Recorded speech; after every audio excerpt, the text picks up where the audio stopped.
He has made it clear that a suppressive response to potential unrest is his preferred political approach. By portraying opposition politics as chaotic and a threat to national integrity, he appears to be reinforcing his own position in the future politics of power. This brings back the same dismissive narrative that was used against opposition during Sheikh Hasina's long rule. Behind the appearance of unity lies a clear authoritarian face.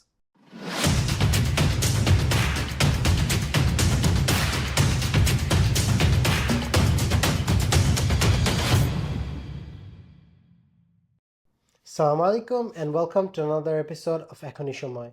In this episode, we'll be talking about one of the most influential figures in today's political scene in Bangladesh, perhaps the most influential student leader, Mr. Mahfuz. He is considered to be one of the main masterminds behind the heroic role played by the student leaders in the July uprising.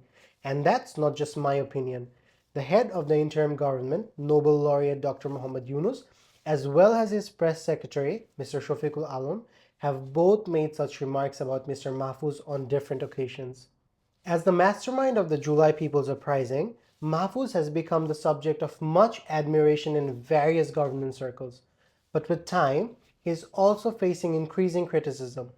So what exactly happened in the past few months that brought this wave of criticism? In today's episode, I will not take anyone's side, neither in support nor against. I'm simply analyzing the public statements made by Mr. Mahfuz on his verified Facebook account between 12th of February and 13th of May this year. In other words, I've tried to offer a snapshot analysis of his words and language choices. Given the current political context in Bangladesh, Mahfuz Alam's statement can be seen as an important indicator, especially between this period, the way he expressed his position regarding the Alim society, Islamist groups, and the state. On one hand, he introduces constructive political ideas, but on the other, carries a tone of indirect warning and caution. Mahfuz wants to present himself as the mastermind of the July uprising, and at the same time, his recent statements clearly reflect a certain attraction to state-centered politics of security, control, and power. If we analyze his Facebook posts, it becomes evident that while Mahfuz publicly expresses respect for the Alim society and the Islamist groups, there's a noticeable suspicion in his tone about their political participation and voice. His choice of words like extremism, mob culture, proxy war, and banned organizations echoes the very state-driven narrative that seeks to shrink the political space for religious groups. This kind of language is strikingly consistent with the narrative of ideological hostility that was used against opponents during the rule of Sheikh Hasina. Through this, Mahfuz represents himself as kind of a spokesperson for a new ruling politics, one that offers formal respect to Islamic values while simultaneously containing and suppressing them in practice. Statements like these clearly indicate a political preparation for asserting state authority. He has made it clear that a suppressive response to potential unrest is his preferred political approach. However, his Facebook posts reveal a kind of duality in his tone.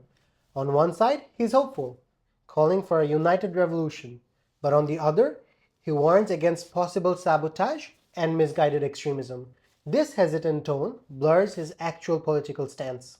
This is a kind of strategic language in politics, where, despite trying to keep ties with all sides, the underlying direction leans towards a compromise with the state narrative. In his writings, we see a tendency to label opposition as extremist, rumor-based, and violators of the honor codes. This brings back the same dismissive narrative that was used against opposition during Sheikh Hasina's long rule. By portraying opposition politics as chaotic and a threat to national integrity, he appears to be reinforcing his own position in the future politics of power. His statements also reveal a sense of distrust and tension between the state and the religious leadership. Although he refers to the Islamic leaderships as honorable, he presents their political activism as a manageable risk. This reflects a viewpoint that while giving limited recognition to religious groups, simultaneously he works to keep them distant from the center of power. This kind of duality in his statements portray him as a complex political figure, someone who on one hand supports state authority and on the other speaks of a political unity. We see both the reflection of Sheikh Hasina's strategic suppression tactics and the so-called dream of participatory politics that emerged after 2008. This duality could make him a strong political contender, but also create a confusing political position where trust and reality, promise and control attempt to coexist. But that also shows the core character of Mahfuz Alam's political strategy. Behind the appearance of unity lies a clear authoritarian face. But don't forget to tell us your take on this issue. And stay tuned for another episode.